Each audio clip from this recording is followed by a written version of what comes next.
Rajkot police દ્વારા આજથી હેલ્મેટની કડક અમલવારી શરૂ કરવામાં આવી છે અને હેલ્મેટ વગર ફરનારાઓ પાસેથી દંડ વસૂલાઈ રહ્યો છે। આ દરમિયાન એક કાકાએ અનોખી રજૂઆત કરી છે।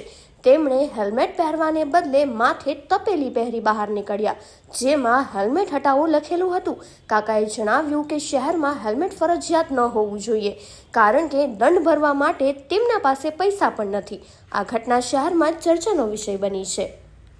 મારું નામ બુખારી બાપુ, હું હેલ્મેટ નો વિરોધી છું। હેલ્મેટ 2019 માં નહોતું કર્યું, વિજયભાઈ રૂપાણી હતા ત્યારે, અને ત્યારે 4 દિવસ જ રહ્યું હતું। 5મા દિવસે હેલ્મેટ નો કાયદો રદ કરવામાં આવ્યો હતો। નથી હેલ્મેટ ત્રાસદાયક છે। હેલ્મેટ પ્રોબ્લેમમાં કઈ દેખાતું જ નથી, ડાબી બાજુ જમણી બાજુ નથી દેખાતું, અને કદાચ ભટકાય તો હેલ્મેટ નું પતરું જ મગજમાં કરી જાય છે। હેલ્મેટ બચાવતી નથી મેડમ। આ મારી હેલ્મેટ છે બસ।